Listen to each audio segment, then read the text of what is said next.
Well, good evening, everyone. Welcome to the Raymore City Council meeting for Monday, May 11th, 2026. I'll call the meeting to order and ask for the roll call, please. Councilmember Baker. Present. Councilmember Barber. Present. Councilmember Burke. Present. Councilmember Circo. Present. Councilmember Ingert. Present. Councilmember Holman. Present. Councilmember McDonald. Present. Councilmember Rowe. Present. Mayor Turnbow. Present. We have a quorum. Would you please rise and join me in the Pledge of Allegiance? I pledge allegiance to the flag of the United States of America and to the republic for which it stands, one nation, under God, indivisible, with liberty and justice for all. You need to slip by here, Tony.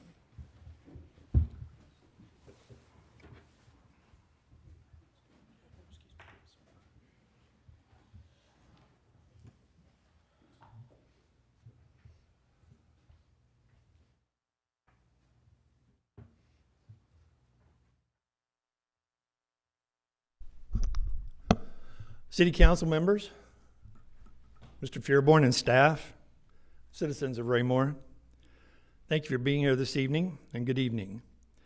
I am so honored to be here to serve our residents as Raymore's mayor and to be sharing my 11th annual State of the City address with you. Over the past year, our city has moved forward the way it does best, with purpose, discipline, and a clear vision for the future. Much of that direction has been driven by our recently adopted comprehensive plan, which was shaped by meaningful citizen input and the collaborative work of our staff and the elected leaders who care deeply about where Raymore is headed. It has helped establish a thoughtful roadmap for responsible growth and long-term success. The progress we're seeing today is not accidental. It is a result of that planning, strong partnerships, and a community that believes in where we're going. We've seen meaningful momentum in economic development, and the numbers back it up. The Raymore Commerce Center continues to expand, and new investment is taking root throughout our community. Nulia is growing its operation to 1 million square feet, bringing 1,800 more jobs to the city over the next few years. And this week, we're proud to celebrate the ribbon cutting for Church and Dwight at the Commerce Center. But economic development isn't just about large-scale projects. We've been equally encouraged by the growth among our small business community, from 816 Barbecue and Leap Kids Dental, to most recently Nervology, Chiropractic, Neurodevelopment. Beyond new arrivals, we've also seen existing businesses like the Quilted Cow expand their operations and reinvest right here in our city. And that vote of confidence means everything. These additions are not just buildings, they represent jobs, services, and amenities our residents have long asked for. By responsibly using tools available to us, we've been able to encourage high-quality development while protecting the interests of our taxpayers. At the same time, we've remained focused on expanding our residential base in a strategic way, because we know that rooftops drive retail, and retail means more places to shop, dine, and spend an evening right here in Raymore. That's something our residents have wanted for a long time, and we're delivering on it. And just as importantly, we want to send a clear message to the development community: we are open for business. We are committed to being a partner that values transparency, low risk, predictability, and collaboration. For those looking to invest, build, and grow, we want this city to stand out as a place where good projects can succeed. We will continue to take a thoughtful, common-sense approach to development, one that respects our community, while recognizing that responsible growth is essential to long-term success. The opportunities here are real, and we welcome those who share our vision to be part of what comes next. Infrastructure has remained a top priority. We have continued to invest in our roads, utilities, and long-term planning to ensure that growth is not only happening, but happening the right way. This year, that commitment is reflected in real, tangible progress. Long-anticipated improvements to Kerswell Road are now moving forward and finally on the schedule. A phased approach to enhancing 58 Highway is taking shape to address current needs while planning for future growth. Targeted traffic control measures are being implemented in the Dean Avenue Business District to support both safety and accessibility. The annual street preservation project includes more than 24 residential streets, and work began today to mill and overlay North Madison Street. And in our partnership with MoDOT, important safety improvements are being advanced at key intersections along J Highway. These are not always the most visible projects, but they are some of the most important. They lay the groundwork for everything else we want to achieve. Raymore's park system continues to be a point of pride for our community, offering something for everyone, from our all-inclusive playground that ensures every child can play, to our beautiful amphitheater that brings people together for shared experiences. This summer, we're also pleased to once again host the Farmers Market at TB Hanna Station, beginning Tuesday, June 9th, further strengthening our connection to local vendors and community gathering. As we look forward, we are especially excited to celebrate our nation's 250th anniversary with an All-American 250 series of events, running from June 25th through July 4th. These events will showcase the spirit, pride, and unity that define Raymore. We warmly welcome not only our residents, but also visitors from across the metropolitan area, especially those traveling here for the World Cup, to join us in celebrating everything that makes our community special. Public safety continues to be a cornerstone of our success. Alongside our great partnership with South Metro, we have remained committed to ensuring our police have the resources, staffing, and support that they need to serve our community at the highest level. Because of that commitment, our residents continue to enjoy a safe environment and strong emergency response services. And as we look ahead, we must also plan for the future. In the coming year, it is my hope that we take the next step in supporting our growing community by advancing a general obligation bond initiative that would allow us to invest in a modern public safety facility, one that is designed not just for today's needs, but for the continued growth of our police department. This investment would provide the space, technology, and amenities necessary for a professional team to expand their capabilities and would allow us to show up for our residents at the level they deserve every single day. We have also maintained a strong focus on fiscal responsibility, which has been recognized at the national level.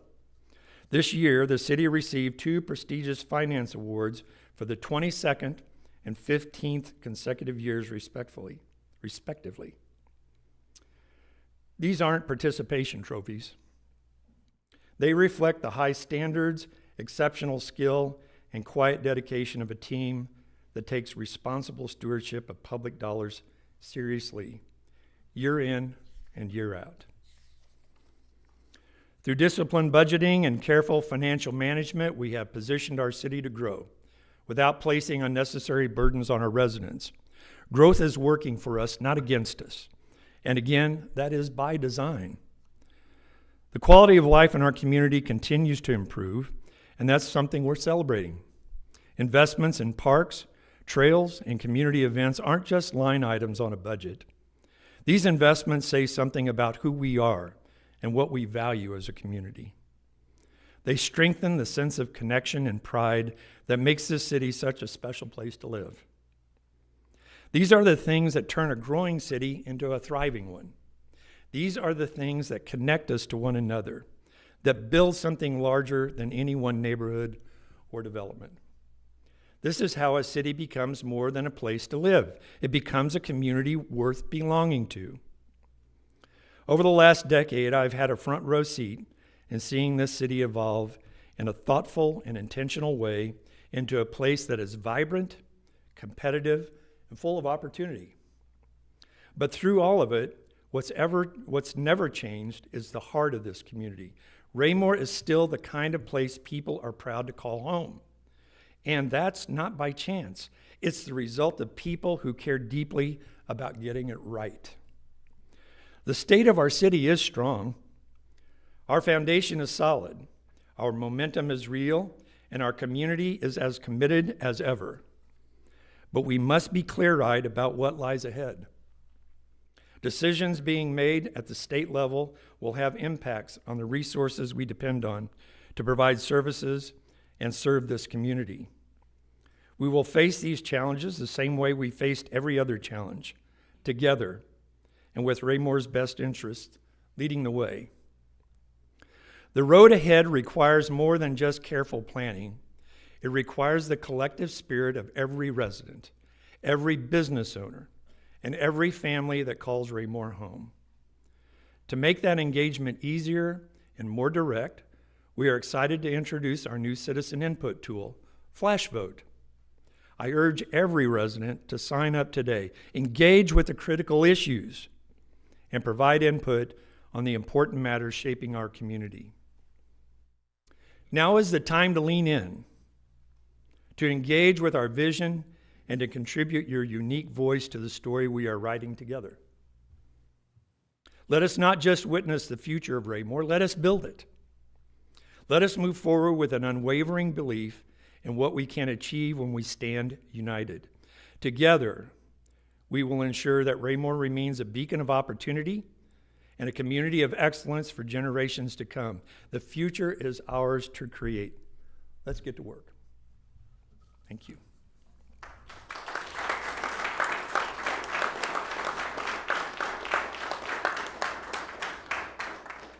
Thank you all. Now on our agenda this evening, I have two wonderful proclamations to give to two departments within our community, within our city, that literally both do the most heavy lifting. And I'd like to invite Chief up here first and his team, if I could.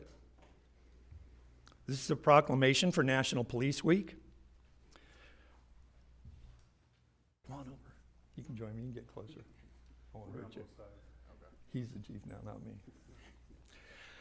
Whereas in 1962, President John F. Kennedy signed a law designating May 15th as Peace Officers Memorial Day. And in the week in which that day falls as National Police Week, honoring law enforcement officers throughout our country who perform dangerous and often thankless duties. And whereas by swearing an oath to uphold the law and protect our citizens, police officers selflessly put themselves in harm's way each day and seek to mitigate the threat in dangerous situations while others seek refuge. And whereas during every crisis, officers recognize and accept their critical role in protecting communities at increased personal risk to themselves. And whereas during this time, we must be especially mindful to pay tribute to officers who have given their lives and made the ultimate sacrifice in the performance of their duties, as 30 officers have already done in 2026.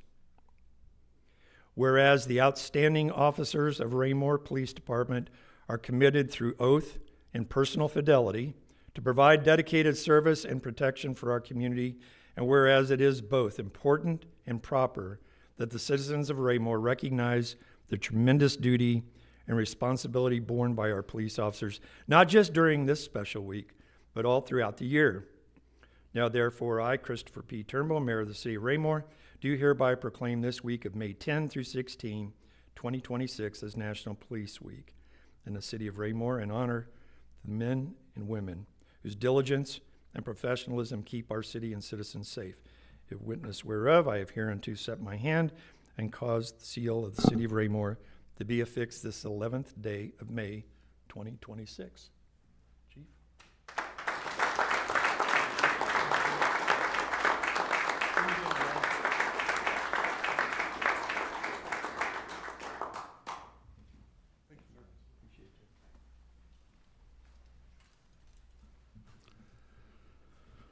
Now I'd like to get the next crew up here. Public Works, come on up, everybody.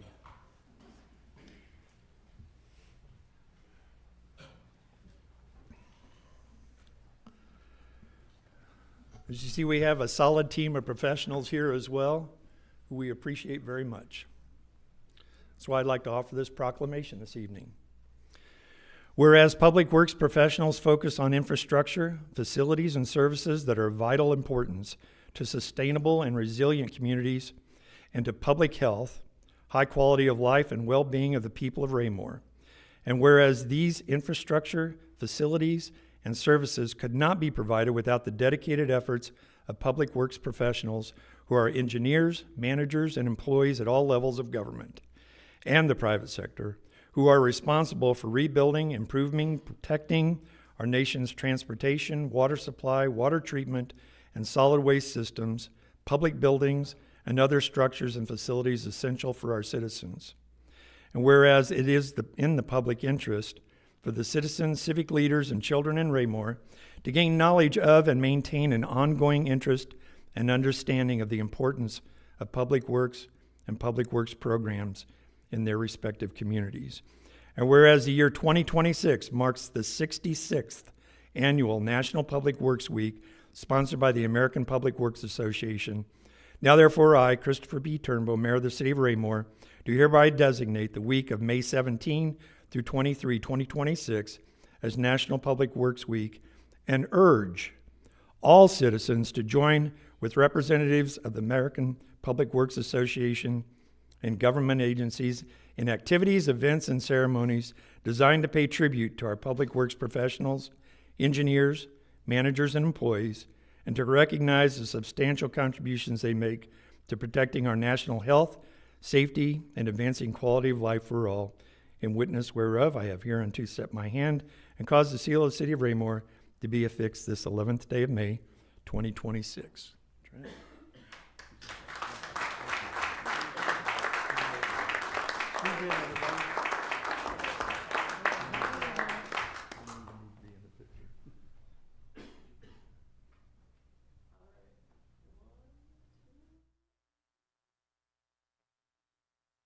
Thank you all.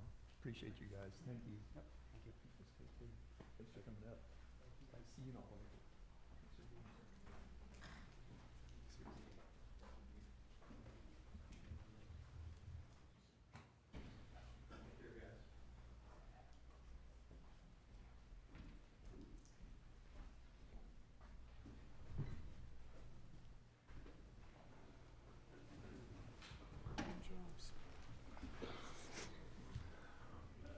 Now, could I have a motion to adjourn? That went so well, I don't want to stop. I want to stop here. Just kidding. We have no personal appearances this evening, so we'll move on to staff reports. Mr. Fearborn. No, sir, we have the audit. Oh, I do. I'm sorry. So we do have the city auditor. Well, you can introduce that too. So we have our city auditor, Matthew Partridge. There are some of us who actually look forward to this, sir. That makes one of us. Now that we're here. He's one of us, he says. Maybe two. Good evening, Mr. Mayor and City Council. My name is Matt Partridge, CPA. I'm here on behalf of Kim Pearson, CPA, who is the engagement partner for this audit. I think I've been here the last few years now, so if what I say sounds like a broken record, that's why. I'm here to present the audit results from the audit for the fiscal period ended October 31st, 2025. And again, we'll be issuing an unmodified opinion with respect to the financial statements, which is the highest opinion that we can give, meaning that we believe that they are free from material misstatement. Similar to years past, and as mentioned in your speech, Mr. Mayor, the city's financial reporting has earned its award for the 23rd consecutive year, which I know is a point of pride here, and it speaks to the quality of work that Lisa and her staff do. Our report on internal controls noted a similar finding and only one point to mention, and it's consistent with years past, which is a point on the reliance of the auditor to complete the financial statements, which I don't know if you all have had a chance to review the city's report, but I think it's well over 100 pages again this year. For a city this size, I don't think that that's an unusual, certainly, or a terribly concerning finding to have. Also, just want to quickly note there was no single audit required this year. The reporting requirements on that changed. They went federal awards granted need to be over $1 million now within an annual period to require a single audit, but that's something to consider going forward, should you be a recipient of any federal grant. And, I just want to thank, we're here for 2 weeks, and usually in January. I think this year it was in January. And the city staff does such a good job of at least not letting it on that we are truly the pains that I know that we can be. And they work so well with us, and it's always a real pleasure to be here. So with that, I'd be happy to answer any questions the council may have. Thank you, Matt. Does anyone have any questions about the audit at this time? Your Honor, Yes, Yeah. Mr. Fearborn. obviously, Matt would be available after you get the chance to review the comprehensive that's in front of you. Matt would be available, city staff would be available if you would have any questions on that. As he's indicated, it's 100 pages. Significant number of those pages are dedicated to the notes to the financial, but happy to answer any questions the staff might have or the council may have at any time going forward. Yeah, not just tonight, anytime going forward, right? Yes, Mr. Barber. We've won the budget award 23 years. And Mr. Fairborn, how long have you been with the city? The budget award, the same amount of time, sir. The award that this particular document gets, this is the 15th year. And kudos to our finance staff. Even compared to the budget award, this is prestigious because here you're talking about the independent audit being done. Our staff, Matt indicated it, does an incredible job. It is seamless. Again, it is the responsibility of our finance staff basically to put this book together. It's their job to make sure that what's in this book is right. So, great job on everybody's behalf. Excellent. Yeah, and I would add, I am also the chair of the Cass County Emergency Services Board. Generally, every year, we have a couple of modifications. So I know that an unmodified audit is really pretty unique and pretty special for a community our size. So I think it speaks well of the great work that our staff does in fiscal management. So thank you all. Thank you, Matt. Appreciate you. All right, thank you. Now, Mr. Fearborn, staff reports. Thank you, Your Honor. Mr. Gress is at conference. His report is in your report today, or your packet this evening. If you would have any questions on that, I would be available anytime this week, should something be there. With that, I will turn to the chief for police and emergency management report. Good evening, Mayor and Council. My report tonight is brief. In late April, we participated in the National Drug Take Back Program. We've been participating in that for several years. The event provides a safe and a convenient and anonymous way to dispose of unused prescriptions. We took in a combined weight of 145 pounds from both locations. We had location of the Raymore PD lobby and Price Chopper Vestibule. We've been partnering with them for probably 10 years or better. They're always a good partner. The two locations for Raymore for year-round drop-offs are the Raymore Police Department lobby, and then according to the DEA Diversion Control, they indicate that CVS is also a year-round drop-off for prescription drugs. The next event will be in October, October 24th of 2026 from 10 to 2.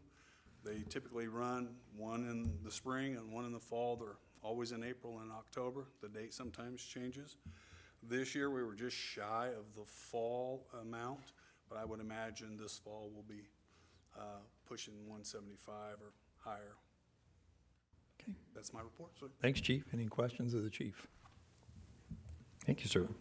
Mr. Fearborn. Thank you, Chief. I would ask Mr. Murdoch to make a report. On the Justice Center, Good evening, Mayor and members of the council. As we mentioned in the last council meeting, each legislative meeting, we want to provide you all an update with the concept design phase of the proposed Justice Center. And tonight, I am going to take this in kind of two parts. The first is going to be giving you an overview of what happened in our April 28th and 29th workshop with PGAV and MWL Architects. And then the second part will be discussing some next steps that we're going to have in regards to this particular process so that everybody is on the same page. The first thing that we did, and we told you on April 27th that we would have that two-day workshop on April 28th and 29th. So our two firms met us here. We toured the building, the entire City Hall facility, similar to the tour that our two new council members would have taken, though we probably spent a little bit more time, obviously, going through this particular facility. And I do want to just take a brief moment to say thank you to all of the staff, because we went into everybody's office as we went through this particular building. We spent obviously a lot of time downstairs, but to all of the staff who allowed us to come through as we took some of their time to talk to them as the firms came through, it was really great to have them be able to meet the representatives from PGAV and MWL. Special thanks, though, to PD staffs, not including Chief Wilson, but Joe German, Corey Miller, Courtney Harrison, Molly Brackeen, Amelia Mullins, Emergency Management Tim Baldwin, and Captain David Billings. They all came up and answered questions of these firms throughout this two-day workshop, and I really appreciate the preparation that they had for it and being willing to come and engage in the process. So we toured City Hall over those 2 days, and then we spent the rest of the time going over the long-range plan, talking about the needs of police departments, not only here in Raymore, but in the metro area across the country, and what those needs might look like in the coming decades even. We talked about staffing patterns. We went over to the actual site. We met at the proposed site of the Justice Center there at 58th and Pine, and we talked about some of the incredible opportunity that site provides, not only in its acreage, but in some of the accessibility onto 58 Highway. And we talked about some of the challenges that also could bring on being on 58 Highway. And then we finished kind of with Chief and I having a sit down with the firms and discussing kind of what these next steps are going to look like in terms of the report that they generated on some of the space needs that the police department would have. And we discussed kind of the next steps that we were going to do with this particular process, which leads me to those next steps. The first thing that's going to happen is Chief Wilson and I are going to attend a station design conference next week to go over best practices, look at some of the financial components associated with this, but more than anything to try to glean ideas for what our proposed Justice Center might look like and how we can make it the most efficient and best serving for our residents. That's the ultimate goal, right, is to make this work for our residents in the best form possible. And then we did set a schedule. I know some of you have seen it for the public engagement sessions that we are going to do regarding this particular project. The first is going to be on May 27th. It'll be here in council chambers from 6 to 8 p.m. The format of that is going to be small group Q&A. What we are going to do so that we can get specific questions from the public and give specific answers is we will have this room set up essentially in pods where you can learn about the site, for example, in one pod. You can learn about just the police department in another. You can learn about the financing and how this we can afford this or pay for this particular project in another. So we'll have it set up in pods throughout this particular room. We will give a brief overall presentation between PGAV, MWL, and city staff. That will be at 6:30 p.m. to give people enough time to actually arrive and get here. And then, if possible, if nothing is going on downstairs that would prevent it, we will allow the public to tour the police department facilities in small groups that particular evening as well, so that they can see kind of the compact space that the police department is working out of there on May 27th. Residents will be invited to then provide final feedback at that particular meeting. We will document all feedback that particular evening, including as they leave. They can actually give a final thought and they can pin their location on a map of where they are within Raymore, if they would like to. Certainly not a requirement, but that might give us an idea of who's attending this particular engagement session. For those who can't attend, we will have comment forms available on the official website link where we have the Justice Center information going as well. So those who maybe can't attend on the 27th will also be able to see some of these first drawings and stuff like that and be able to comment on them as well. So we want to try to provide as many avenues as possible. And then finally, after that, we will meet again on June 18th with the public. That gives MWL and PGAV and staff time to take that feedback, run with it a little bit, and then that will be the meeting where we see some of the very first actual concept designs and renderings that the public can react to, and we'll follow kind of the same process for that particular meeting as well. In the meantime, staff will continue to work on a weekly basis with the firms to produce hopefully what is a really cool project that you will be able to see and that we'll be able to present to council in July. That will be the goal at the end of this particular contract. With that, I'm happy to answer any questions, but that concludes staff report on this item, sir. Thank you, Mr. Murdock. Anybody have any questions of Mr. Murdock? Mr. Baker? Thank you. Knowing that this is due right before July 4th, and then you have the June 18th or June 18th meeting, the final product will not be on the 18th, though, correct? That's correct. That's correct. We'll be taking the community feedback to produce some of the very first drawings that the community would be able to see on the 18th, and then we'll get feedback even from that meeting as well before compiling the final report. Do we have any anticipation of another public meeting once the final product's done, the comments are entered, and another like third step that here is what we just paid all this money for, here is what we're looking towards going this direction? We haven't currently scheduled a third meeting because we would want to be able to present the report to the council and get feedback from the council before we would set any final engagement session to make sure that we are still on the right track. And that'll be done at a work session, correct? Won't be Be done at a the council second meeting. work session of July, sir. The first work session date is a holiday. That's correct. Okay, thank you. Anybody else? Have any- Yes, Mr. Mayor. Mr. McDonald. Just a question for clarification, Mr. Murdock. On the June 18th meeting, talked about renderings and concept design being available. Did you also say there'll be time for additional Q&A from the public and a similar format to the previous as well? 100%. With this in addition to it? 100%. Okay, yes. great. Uh-huh. Thanks. Okay, anyone else? Okay, thank you, sir. Thank you, Mr. Murdock. Next week's May 18th work session, we currently have one item on the agenda for the council, and that is a discussion of the current status of the Galleria TIF and recommendations for use of funds. That concludes staff report, sir. Thank you. Any questions of Mr. Fearborn at this time? Yes, Mr. Holman. This may be more apropos for Mr. Murdock. We're a member of the Mark Hazardous Household Waste group, and meaning that our people can take hazardous household waste such as paint, pesticides, etc., to the drop-off locations, and occasionally we'll have a mobile one here or something like that. The closest permanent one is in Lee Summit, I believe. There was a news story within the last 2 weeks that one may be in danger of closing due to lack of funding. I just want to see if you had any further information on that, given that it's our closest location. Otherwise, you're probably driving down to or up to Doremus, which is a ways into the city. It would be a hike. I saw the story that you're referencing, but I don't want to speak without researching it to be sure. Fair enough. We certainly could provide an answer on where that funding stream, the status of it, but I did see the same story that you saw. Okay, thank you, sir. Appreciate it. Uh-huh.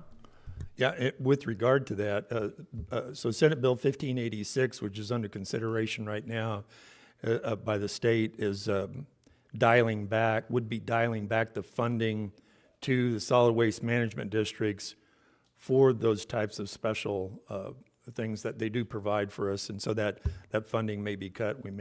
That may end up affecting that. We're hoping that enough pressure from the governments, local governments, to the state will keep that funding at the level that it's at, so that we can have not only household hazardous waste, but other recycling programs that the Mid-America Regional Council provides funding for. So we're working on that, but I don't know, Thank you, sir. I appreciate it. they're trying to give more money back to MDNR. I don't know why, but that's what they say. Anyway, anybody else have any questions of Mr. Fearborn? Okay. We have, next on our agenda is the consent agenda itself. We just have the one item, the meeting minutes of April 27th. I'd entertain a motion to dispose of that item. Mr. Mayor, Mr. Circo. I move to approve the consent agenda to include item A, City Council meeting minutes. Your Honor, I will second. Thank you, sir. Motion's been made and seconded to approve the consent agenda. Any further discussion? All those in favor? Motion carries unanimously, 8-0. Thank you. We'll now move on to unfinished business. Could I please have the second reading, could I please have the first reading of Bill 4035, because we have no unfinished business.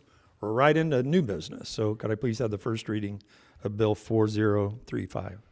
The first reading of Bill 4035 by title only, an ordinance of the City of Raymore, Missouri, authorizing the city manager to enter into a contract with ServPro for emergencies or disasters within the City of Raymore. Thank you, ma'am. Is there a staff report? Thanks, sir. I would ask Mr. Murdock to make a staff report on this item. Thank you, sir. Bill 4035 is a priority services agreement with ServPro, and it's interesting some of the questions that we've had come up, as this is a result of trying to make sure that Raymore is resilient in the face of a large-scale emergency or disaster that might exceed the capabilities of our public works, police department, cleanup efforts, the equipment that we have on hand. So what the agreement would do, if Raymore would request these particular services, ServPro has the bandwidth, resource capabilities to provide large-scale effort in terms of helping through either remediation. A lot of times it can be cleaning, water restoration, or water cleanup and restoration, those kinds of services that typically would fall outside the realm that we would be able to provide, especially in a large-scale event. One of the benefits of this particular agreement is that should this be a metro-wide event, which a lot of the disasters and emergencies sometimes are, is that Raymore then goes to the front of the line with kind of a first truck out mentality in terms of what we would request resource capability-wise. So here with us tonight actually is Courtney Willie from ServPro. I know that the mayor met with ServPro a while back, and then he and I continued the conversation with them in terms of what they would be able to provide for the city, and found it to be incredibly beneficial. There's no charge to the city to enter into this particular agreement. Those charges only come if we need those particular services, which typically speaking in an emergency can be hard to come by when everybody is essentially going for the exact same thing based on whatever the disaster emergency might be. So we are incredibly grateful to ServPro for putting together the agreement for it. We've had legal review that particular agreement, and we do, and staff does recommend approval of this agreement with ServPro tonight. I'm happy to answer any questions. Ms. Willie would also be happy to answer any questions if you have any for this particular agreement. Thank you, Mr. Murdock. Does anybody have any questions of staff or Ms. Willie? Yes, Mr. Baker. Just a few points. I guess first of all, will this be the first time that we've ever entered into an agreement for this type of service? We've had some agreements, not like this though, in terms of like mutual aid agreements and stuff like that, but this would be the first time that we've entered into this type of an agreement, yes. And what type of like disaster, I mean, would it be something like to a city facility? I take it this has nothing to do with like if Price Chopper got hit by a tornado or heavy rain. This would be municipal. That's correct, sir. It's for our municipal facilities. That's correct. Okay, and then I guess with basically the contract says that our city manager has the ability to make an agreement, I guess, or approve the charges. So is there a threshold before it would come back to us? I mean, I get in the time of emergency we don't have immediate voting capability, but is there a threshold that, you know, if something happened and the bill is going to be, you know, $250,000, generators are very expensive per day, I saw in the contract, so. I would be informing the council that I was approving that on an emergency basis, which is provided for within the code. Okay. And there might be some recompense by our insurance company too on those particular costs. Significant, sir. Yes, that's correct as well. And I guess like if we had a natural disaster, I mean, we might qualify for a FEMA grant or something. Would that offset money that we may spend up front to get it fixed, or? Both a FEMA grant, although those monies are beginning to dry up a little bit, a SEMA grant would be possible as well, and insurance would be the three things we would be going to. And of course, especially if it gets to the grant situation, you got to be really tight with your after-action audits that are in there. And lastly, did we look at, just for a pricing standpoint, I saw that in time of disaster, rates can get very large quickly. I mean, they're not going to charge it, when you've got multiple people. Did we look at other local, national, I guess, other national companies that are based here locally as well? We looked at multiple rates that go across the country, and these were industry standard rates that were used. And in fact, they actually use a software program to make sure that they stay within the industry rates. I should have noted also, Councilmember, that we did also check with Midwest Public Risk, our insurance company, to make sure that this was something that works for our particular city, and they also gave us the thumbs up on that. Okay, thank you. Thank you, sir. Anyone else? Any question? Yes, Mr. Circo. Yeah, Mr. Mayor, just one question. When we talk, we're going into a contract and it would be the first trucks out. So if it's 3 in the morning, we know they're going to be popping right out, heading this way on the first call because of the contract we have with Servpro. That's correct. Actually, they have within the contract, you may have noticed there is a timeline that is associated with it to be able to respond to us within 1 hour, and staff actually on site within about 4 hours to start responding. Thank you. Mr. McDonald. Thank you, Mr. Mayor. I had a couple questions. I'm not sure if Mr. Murdoch, these would be for you or potentially our Servpro representative here tonight, but how many other local municipalities are contracted in this manner? She has the exact number. I want to say that it's 40, but I could be wrong on that. I think we should. I actually don't have the exact number. I do know that there are several other counties and cities in the area. This is the second in Cass County, possibly the third. We have City of Leawood, City of Overland Park, City of Lee Summit is also under contract, and City of Pleasant Hill. There are some other counties, Jackson County. I could get a number if you wanted it and send that in email response. Yeah, I Tomorrow, guess if you'd like. really the basis of my question is, right, if we're kind of first truck out and Yeah. there are 5, 10, 20, 40 other, municipalities or government agencies that, have the same contract, how is that manpower divided? And are you pulling in additional manpower from national? How does that priority get set? Absolutely, yeah. So typically we have our PSA list, which has crews for those, and then we also have our normal list for any commercial entity. With us being Servpro Team Jones, we're not only in Kansas City, we're also in Austin, Texas, Pflugerville, Texas, Tulsa, Oklahoma, Stillwater, Oklahoma, Northwest Arkansas, and then also in Kansas City. And so we have a large loss response team that is able to respond and come out. So if we were to have a high influx where all of our PSAs do need those help, or there's large loss disasters on a large scale, which doesn't happen very often. However, if it does, we're able to bring in tractor trailers, 40-footers, pretty strenuous resources as far as equipment, personnel. We can have 100 guys in there tomorrow and get work done diligently. Our goal in those events where multiple PSAs do call is to get them stabilized and to move through that list and get them stabilized and then come back around and provide the adequate service and communication that is called for. Thank you. That's all I had. Yeah. Thank you, sir. Anyone else? Okay. If there are no further questions, I'd entertain a motion to dispose of this item. Mr. Mayor, Mr. Circo. I move to approve Bill 4035, Servpro Priority Services Agreement. Thank you, sir. Is there a second? Sir, I will second. Thank you, Mr. Burke. The motion's been made and seconded to approve the first reading of Bill 4035. Any further discussion? Hearing none, all those in favor of the motion? Motion carries unanimously, 8-0. Thank you. Could I please have the first reading of Bill 4033 by title only?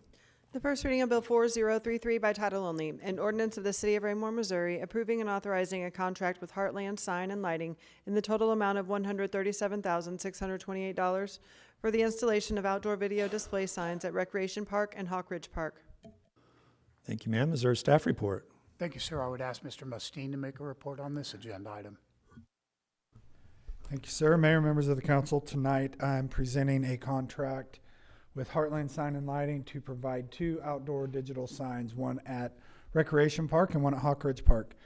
Both signs have, several years ago when the vision for Hawk Ridge Park and for the redevelopment of what Recreation Park looks like at the entrance with the pond and the rack, part of that vision was to include digital signage for that. The council designated funding back in that time frame, and what we're doing now is we've caught up with that particular time. So as we wrap up those projects at Hawk Ridge Park and the expansion of the rack is complete, this is the next step into installing those signs. So tonight I want to just outline the process. Last year, staff went through a design process with a company. It actually was Heartland Sign and Lighting.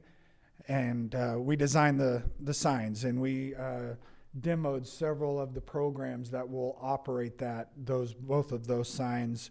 The communications department as well as our Parks and Rec department went through that process. The park board passed a policy on what type of advertising, what type of content can be put on there. So we're really ready to go in terms of installation.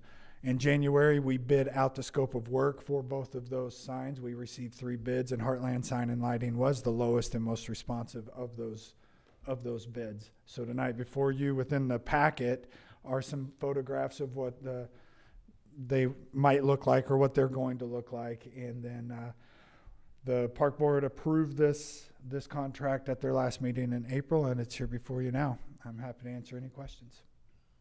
Thank you, sir. Any questions, Mr. Mustine? Yes, Mr. Burke. Thank you, Mr. Mayor. When I was reading through this, and part of this is my years working with teenagers, I won't say a stray rock, I'll say a baseball.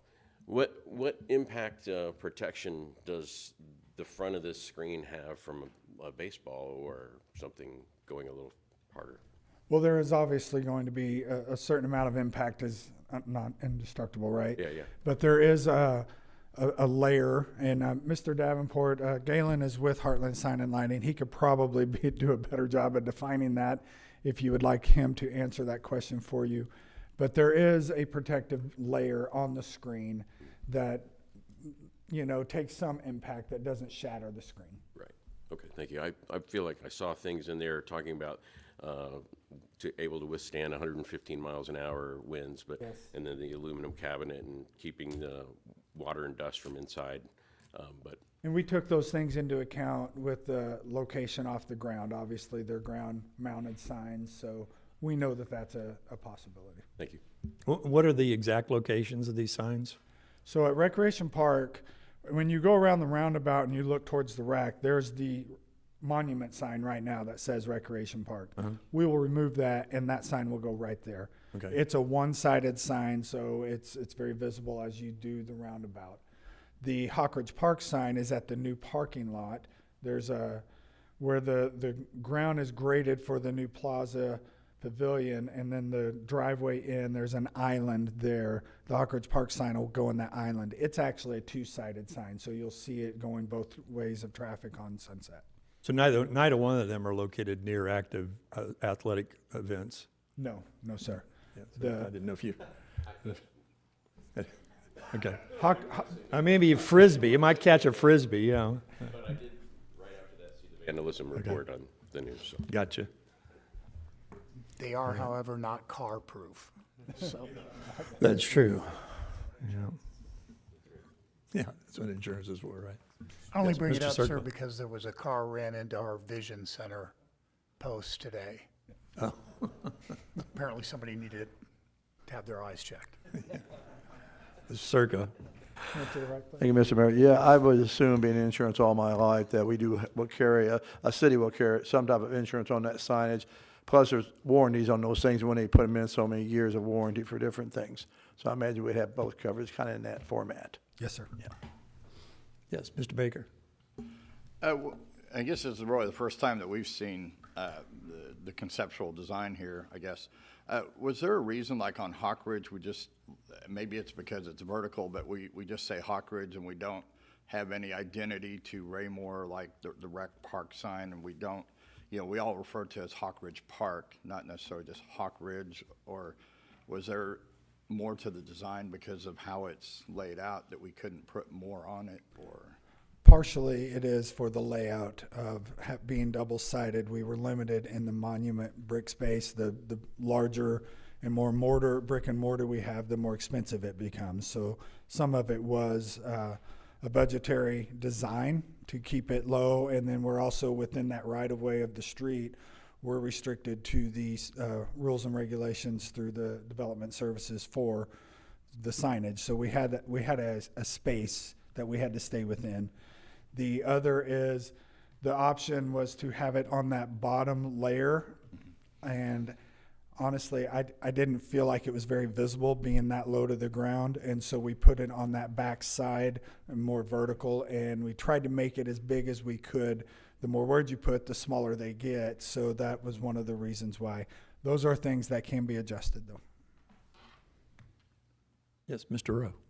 Can you give me an example of some of the communications, some of the marketing, some of the things that will be posted on these signs? For the most part, it will market our events, our programs, our community events and things like that. Part of the policy also gives way for, in an emergency, the communications department and the police department will have rights to take over those boards to make public service announcements during emergencies. At this time, the park board was not interested in providing a selling commercial advertisements on there, feeling that it might be too busy and too distracting in the area. So we felt like at this time, we would just limit that to city functions and city-sponsored events until we get a feel for it. We might find later that we have the capacity to add those things, and then the park board would look at that policy for revision. But for the most part, to answer your question, it is city services, city events. And I appreciate that. I was just thinking about it from a revenue standpoint. If local business wanted to market with us, we could be a way to partner with them. I'd remind the council too that several years ago when this project was first proposed, and for the benefit of the new council members, there was additional funding provided, which actually will allow for a third sign in the future along 58, and that signage will be much more generic. But we do have to be careful about using these signs to advertise for a business. Anyone else have any? Mr. Baker? Is the sign that you talk about, is that the Remington sign, or I know we have one for City Hall here, right, eventually? There are a couple of different concepts rolling around for it now, possibly changing this one out, because again, this one is very nicely visible, a little bit more open. And then the other possibility would be with the property that's at the new Justice Center. Either one of those we're kind of bouncing around for a future presentation to the council. Mr. McDonald? For clarification then, Mr. Rowe cannot purchase space to put his face on the sign? No, just kidding. Appreciate it. That's all I had. I will sell you a sponsorship for one of our events, and we'd be happy to put you there. Yes, sir. All right, anyone else? Mr. Barber? Yeah, I just had more of a comment than a question, but we do have signs on our ball field that advertisements are sold on, and that part of that program was once those are paid for, then it would be revenue generation for the Parks and Rec. Yep. That was one of the driving factors of the park board to stay away from selling advertisements here, because we provide that opportunity at the ballpark, which is highly more visible and easier to read. So we have those opportunities already. Okay. Anyone else? All right, thank you, sir. Thank you. If there are no further questions, I'd entertain a motion to dispose of this item. Mr. Circo? Yes, Mr. Mayor. I move to approve Bill 4033, award of contract, outdoor video display signs. Thank you, sir. Is there a second? I will second. Thank you, Mr. Burke. Motion's been made and seconded to approve the first reading of Bill 4033. Any further discussion? Hearing none, all those in favor of the motion? Motion carries unanimously, 8-0. Thank you. Could I please have the first reading of Bill 4036 by title only? The first reading of Bill 4036 by title only, an ordinance of the City of Raymore, Missouri, annexing a portion of the north half of 155th Street located in Jackson County, Missouri, between the center line of Kentucky Road east to the center line of Kurzweil Road. Thank you, ma'am. Mr. Fearborn, are you ready for this report? Thank you, sir. I would ask Mr. Zur to begin the report. Thank you, Mr. Fearborn, Mayor, members of the council. Bill 4036 represents the culmination of approximately 9 years' worth of work by staff, the mayor, and council. It comports with Section 71.011 of the revised statutes of Missouri, which outlines the process for a concurrent detachment of property from one municipality and annexation of the same ground to another municipality. Last week, the mayor, Chief Wilson, Mr. Fearborn, and myself had the opportunity to attend the Kansas City Transportation and Infrastructure Committee for the City Council. During that time, they recommended approval, and from there, the full council voted to approve it as of Thursday of last week. So the City of Kansas City has completed their side of this two-part process. Not completely. I'm sorry, one more. One more reading. Yeah, one more reading. That's correct. The bill before you this evening would take on the aspects and allow for the annexation of the north half of 155th Street, located in Jackson County from center line of Kentucky to the center line of Kurzweil Road. If approved this evening, there will obviously be one more reading, and that will make it relatively concurrent. The statute doesn't say a time frame in there, but the goal is to have it be little to no gap. That being said, the terms of the ordinance and bill that you will see that you see this evening does contemplate the notion of a concurrent, so there's a time frame in there and contingency upon it for acceptance by the City of Raymore. It has to first be completely approved by the City of Kansas City before it is completely accepted by the City of Raymore. I'm happy to answer any questions you might have, but that would complete my staff report. Thank you, Mr. Zur. Anybody have any questions of Mr. Zur on this particular item? Mr. McDonald. I know some of this we discussed in work session last week, but as a reminder, what we would anticipate any cost in annexing this immediately is, if I'm correct, approximately about $25,000 for one piece of the shoulder. Outside of that, we feel the road is in pretty good shape at this time. And that would be, that is a conservatively high number. In reflecting on that particular line of questioning from the work session, flippantly, I would say to Kansas City, probably zero, because we were paying for all of the maintenance on it anyway, including painting it, as a matter of fact. But yeah, that one area of the shoulder would, as I continue to drive by it, I think we'd want to address that in the nearer term. But as the council knows, the entire road was overlaid just a year and a half ago, so very little in the way of that type of a maintenance cost for several years. And for the public who's maybe not aware, this road is currently split. Is that accurate? That's correct. It's one of those roads that unfortunately years ago, they actually talked about that at the TIO committee meeting. Unfortunately, years ago, for some reason, municipalities split roads. We've done it on Kentucky as well, and it makes for operational difficulties, to say the least, as far as enforcement, snow clearing, maintenance, who's responsible, and it delays it for our citizens. So this staff strongly recommends this particular bill be passed. Understood. Maybe a two-part question, and that's all I have this evening, but that would essentially expand Raymore into Jackson County. Are there any implications of that? Also, kind of as a secondary question there, is the easement on the Jackson County side of the road also a portion of this annexation? The easement, we don't take on any of that.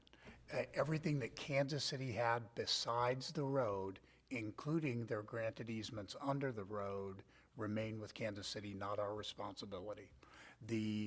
We take the road, we go into Jackson County. One of the exciting things about that, and I've been doing a little bit more research even since the work session, is Jackson County has a considerable amount of road and bridge money, and they don't give it out in the same way that Cass County gives it out. Quite often, it's in the form of grants, and they have extended hundreds of thousands of dollars worth of a grant to municipalities that have very little road. And this is very little road, but it does make us eligible to apply for those revenues. Thank you. Appreciate it. Thank you, sir. Mr. Barber? Yeah, I'm just trying to wrap my head around this mechanism. So we approve this on tonight, and then we have a second read on it. Kansas City approves the de-annexation. We still have to come back and do an annexation on it. This is the annexation. We will have our second reading. We do the second read, they de-annexation. We don't have to do anything else. It's ours. The minute both municipalities have passed their appropriate ordinances, we will file their ordinances of record with the Recorder of Deeds for Jackson County, the Jackson County Assessor's Office, and the Circuit Court of Jackson County. That process completes the annexation and essentially gives it to the city of Raymore at that point. Thank you. Yeah, we had originally planned to do an emergency read this evening because we thought last Thursday's meeting was their final, but they have one more read. But they've gotten through two. Their third one is next Thursday. It's a perfect opportunity for us to fit that all in. There's final meeting in between our final meeting for just prior. If it's of any consolation for the council, I'm looking straight at the city clerk's webpage for Kansas City right now, and it is in fact showing it as having been passed. So that's their current status. She's ahead of time there, ahead of schedule. All right. Anybody else have any questions? Mr. Baker? Just a couple things, kind of with what Mr. McDonald said on right-of-way. Would this or could this hamper like a development issue that if something's developed on the north side in Kansas City, Missouri, we own the road, would we control cutouts at that point or entrances? Or if we ever wanted to expand 155th to say a third lane, a turn lane or something, because we don't really own the right to the north, would we have to expand that to the south if we ever wanted to expand 155th?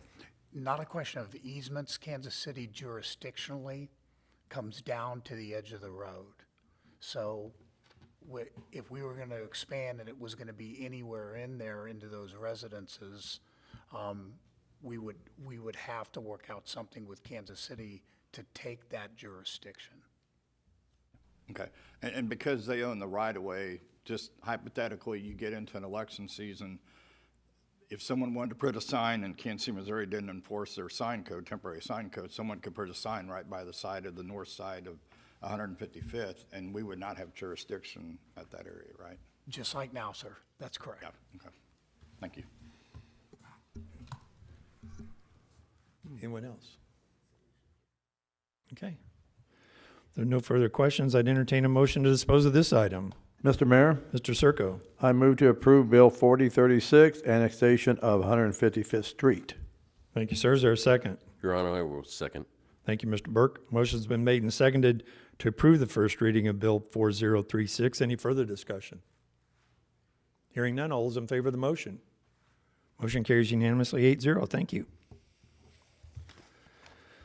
So that concludes new business this evening. We'll now move on to public comments. If anyone from the public would care to address the council at this time, please step forward, state your name and address for the record, and try to keep your comments to 5 minutes or less. See no one rushing the podium, so we'll move on to mayor council communication. And Mr. McDonald, I'll start with you this evening, sir. Thank you, Mr. Mayor. Not a whole lot from me tonight, but in alignment with our with your declaration, I just wanted to extend a thank you to Chief and the police department here. Every interaction I've ever had with them is extremely professional. They care, and I appreciate what they do. So thank you all very much. Thank you, sir. Mr. Burke. Thank you, Mr. Mayor. I wanted to congratulate you on your State of the City address. Thank you. Some years I have an idea maybe what you're going to say, and this year I had less, so I really was really wanting to hear what you had to say more than other years. So thank you. And then the second thing, while I was mowing my grass today, I got caught up on the Say More and Raymore podcast, and this is how I can prove it, because I can stop Harmer Time. There you go. Is that it? Okay, thank you. Mr. Holman? Thank you, Your Honor. I would concur with the comments that have been made so far. You also did a recognition of the Public Works Department, right? We forget about them until we hit a pothole, or until we need the snow plowed, or, until a lane is blocked for some reason because we're doing maintenance. But they do a fantastic job. I would put our city, our streets, and our infrastructure up against any communities in the area, and we're going to outdistance them quite a bit. So congratulations to both groups that were recognized tonight, as well as the rest of the staff. Fantastic work by our contract council in this 155th Street annexation process. We've only been pursuing it for a decade, and we finally made headwind on this. Just as a history reminder, this is, I believe, the third street that we co-owned, the middle of, that we've finally been able to gain ownership, or will soon when this process is over with. I believe Lucy Webb and Ward Road were the other two. Am I correct, sir? And Kurzweil. Kurzweil is another one as well. And so we're starting to eliminate those difficult to deal with mistakes of the past through great vision and hard work by our staff all around. All 100 plus employees, sir. Well done. Thank you. Mr. Mayor, excellent speech tonight. I thought you got right to the heart of the matter. You talked about where we're going. Right? We can talk all day about what we've done, but where we're going is really the critical piece, and I really appreciate that, sir. It was very well done. Thank you. Thank you. Mr. Ingert? I'd like to repeat what everyone else has said. Good job, Murdoch. I was very impressed with it. The thing I liked about it, there was a lot of positivity in the speech, and it really shows how much dedication that you have, as well as our city manager, the city council members, all the staff throughout City Hall, how they all want to do what's best for Raymore. During my career, I had the opportunity to be manager, supervisor of a lot of things. One of the things I found the hardest thing to do was to get everybody on the same page and operating that way. And if you look at what you were talking about today, and the awards that we gave out, the presentations that we did, everybody understands that, and I think that's what makes the city such a good place, is that everybody's there for the right reason, they're all on the same page, and they'll do whatever that needs to be done to make that happen. Thank you, sir. Mr. Rowe? Appreciate it. Echoing comments of all of the fellow councilmen up here. I will say that very often my interactions with law enforcement here, fantastic. City staff, public works, all excellent. I think a lot of us tend to focus on the 1%, the complaints, the one thing that pops up every now and again, but the 99% is just awesome, and it needs to be recognized. So really appreciate that. Mayor, good speech tonight. Thanks. It was good. Ingert, I think that's the most I've ever heard you say in one sitting as well. So kudos to those, but congrats on the annexation as well. So. Thank you, sir. Mr. Barber? Thank you, Mr. Mayor. I'm going to repeat pretty much everything's been said, but I appreciate your speech and your challenge for us, and for us to keep the city going in the right direction. So I do really appreciate that. No one can argue the importance of our police or our public works, and it's nice that they get a little recognition sometimes. Sometimes, maybe all the time, it's a thankless job, but it's nice that they get that. 155th Street, I can remember when that bridge went out, and for the people on our end of the city there, that was a huge hassle. But I also remember Mr. Fairborn saying, I've got something up my sleeve. I think I can make some lemonade out of this. Of course, that was 9 years ago that he said that. And, we got the bridge taken care of, and now it looks like we're getting 155th taken care of. And I say wait and see, because I think there's going to be more come out of that than what we're seeing tonight. Thank you. Mr. Serco? Thank you, Mr. Mayor. Yeah, I want to say State of the City address, great address, very positive, very concerned for not only today, but for way into the future for the city. Kudos to the city finance awards. You had 2 of them, a 22-year continuation and a 15. And when you're talking about these with no falls, no changes, perfection of the staff, how much work they got to do to make sure all the I's are dotted and T's are crossed through something as complex as this. So very good. Thank you to that, to the staff, to Mr. Fearborn and the staff for getting that done and approved for us, for the city. Really holds a lot of merit for us as a city. Of course, the PD, what can you say about the PD? They're awesome. They're the best. They always have been. You know, for years I've been running elections, and what I do is talk to people about the city and different things while I'm running my own election. And 88, 90% always, we move here to Raymore for protection, for safety. That's what they always tell me. They come from Blue Springs and all around, but they want Raymore because they've heard they're one of the most safest cities in the west side of the state of Missouri. So that's a kudos to our policing staff, how great they're trained, and they're trained very well. And we only take the best. We only take the ones who can hold it. The chief really makes sure, and him and his captains and lieutenants, they're on top of this to make sure that we're getting the best of the best. So kudos to the PD. Great proclamation for Police Week. Do it. And to me, I'm Police Week all year long, as far as I'm concerned. Of course, the National Public Works. My gosh, you don't believe what these guys do all the time. I've had many times, many years over here where I've seen something. I had once a sinkhole down the street down here on Ward, 10 o'clock at night. My neighbors called me. I'm down there. I called in to the PD and let them know we had this problem. We had a crew out there in less than 30 minutes.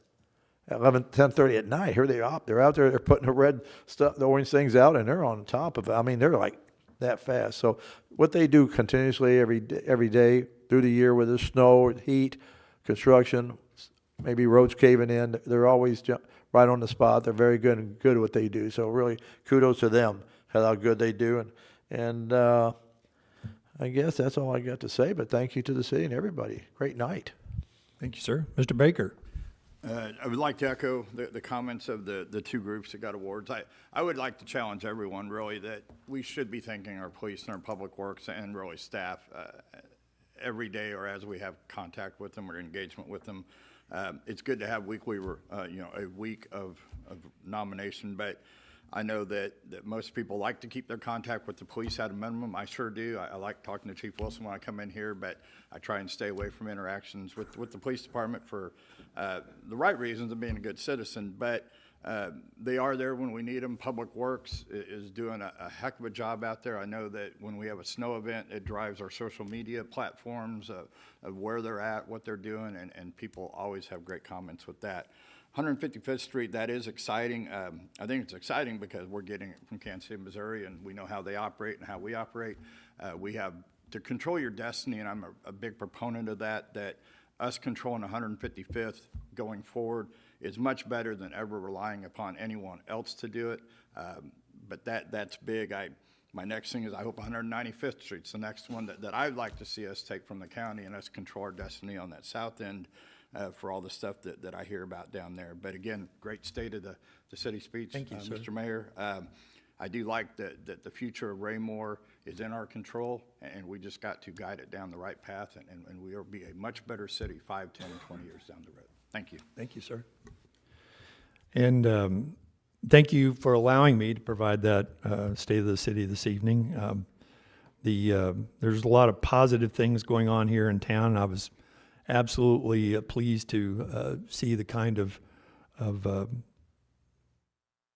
speech that I was able to put together with the help from Ms. Harmer.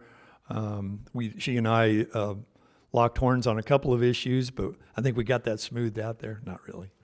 But it really did turn out very well, and I appreciate the help of staff in gathering that research information for me.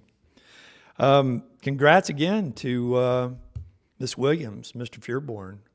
I don't know that people can appreciate enough an unmodified audit. I mean, it simply doesn't happen that often. And for us to have that have occurred on numerous occasions speaks well of our fiscal responsibility here in the city. I appreciate the two of you very much, the way you collaborate together and work on different items of revenue sources that we might not have learned about or knew about that we had. I'm anxious to hear the report from the end of the TIF on the Galleria project. I think that's exciting that we were able to get to an end of that TIF quicker than we thought we were going to. The 155th Street, so I've got a little story there. So Mr. Zur, Mr. Fearborn, Chief Wilson, and I were standing there talking to the chair of the committee, and the Public Works Director walked up, and one of the first things he said, "You guys aren't here for another landfill complaint, are you?" And Mr. Shaw's face turned red. I don't know why that happened that way. It was kind of interesting, but that was kind of funny that he would make that comment out there, because that is what kind of stood in the way of this getting done sooner. For those of you that don't know, 155th Street plan had been on the books, like you said, since 2018, actually 2017, when Mr. Fearborn and Mr. Schutte came to the agreement to take care of that bridge, to get the roadway back open. And it was always in a plan there, approved by the planning department, inserted into the Longview Lake plan to do that, and then it came to a screeching halt, unfortunately, when the landfill project faced us there. It was an ugly time. But we've gotten through that, thanks to Mr. Zur, Mr. Fearborn, continuing to collaborate with the city of Kansas City. I'm glad to get that done as well. And it was always my pleasure to present those two proclamations. I have a great pleasure in presenting all my proclamations that I'm able to provide to different groups and entities here in the city and around the Kansas City metropolitan area.